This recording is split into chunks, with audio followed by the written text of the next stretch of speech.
What's up guys, I'm James and this is the Great Gambino channel. Today we are taking a look at the SEIKO SNZH57. Now this is along the lines of the SEIKO 5 models, and I know you guys have probably seen those. There's so many of them out.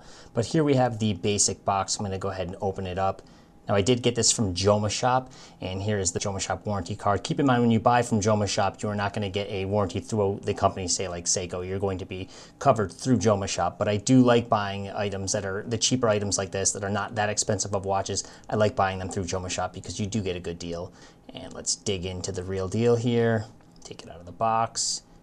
And we do see that we get the standard SEIKO box. And it does have a few layers. You can see down at the base here, you have the indented blue. And give it a quick spin around. Pretty nice standard box. And there's the main event right there. We have the SNZH57. And we can see that it has all the plastic and tags still on it. Go ahead and take the little cellophane off the front here. You can see that the face of the watch does cast a lot of reflection. I'm going to do my best to show you guys what this thing looks like. But let's go ahead and get it out of the wrap.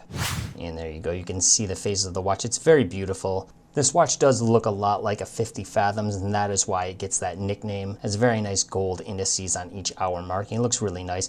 Now, if you notice the bezel here, it sometimes in a lot of photos does look like it's yellow, the numerals there on the bezel, but it's actually more of a matte gold finish in person. I'm doing my best to show you what it looks like, but it is hard. Sometimes it will look yellow. I actually bought a NATO strap in yellow for this piece that you'll see later, but it still looks really nice, even though that's more of a gold tone. Overall, just at first glance, it is a very nice looking piece for the money. You can see we have a day and date complication here with the movement. Let me go ahead and give you guys some quick measurements. We have a case width of 42 millimeters. Lug to lug, we're looking at 46 millimeters. If you do want to change out the band, it's 22 millimeters. And you have a thickness of 14 millimeters.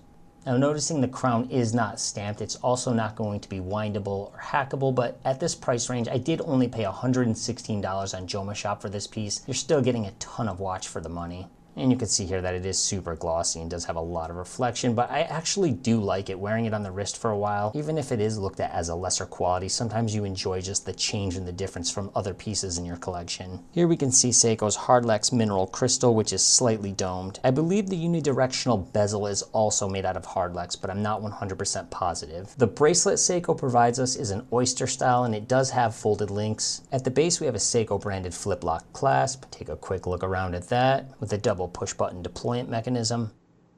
And we do have push pins, of course. We're not going to have screw downs at this price range, but we do get some nice micro adjustments here so you can get the perfect fit for your wrist. Flipping around, let's take a look at the movement. With the SNZH57, SEIKO gives us a 7S36 23 joule automatic self-winding movement. As you can see here, it's not very well decorated. It's nothing really beautiful to look at, but it is rock solid. It gives you 40 hours worth of power reserve, and it definitely gets the job done. Let me give you guys an example of what the bezel action sounds like.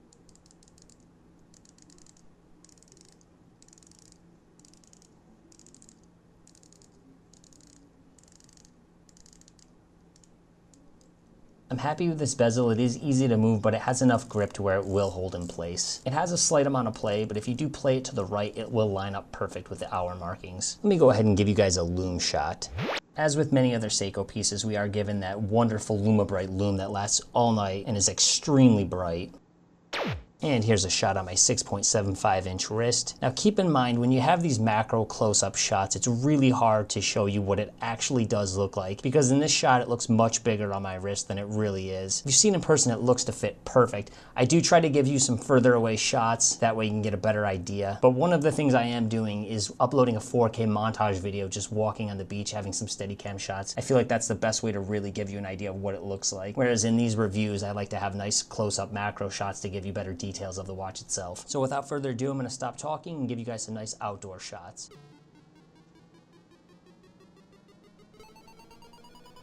Go, Gambino!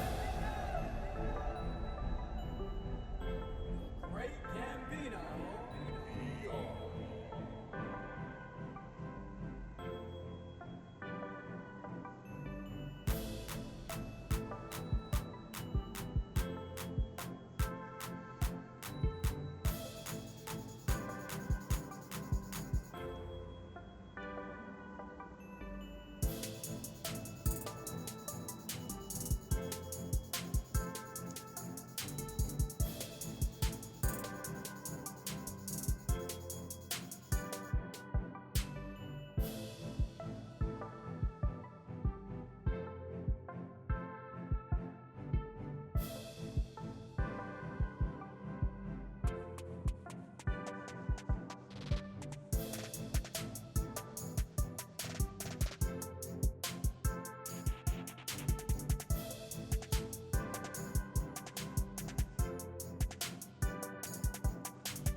All right, guys, that's gonna wrap this one up. Thank you for watching this review of the SEIKO SNZH57. I have plenty more watch reviews coming up in the near future, so make sure you click that subscribe and bell button. That way you get the automatic updates on my next watch review. And I'll see you guys next time.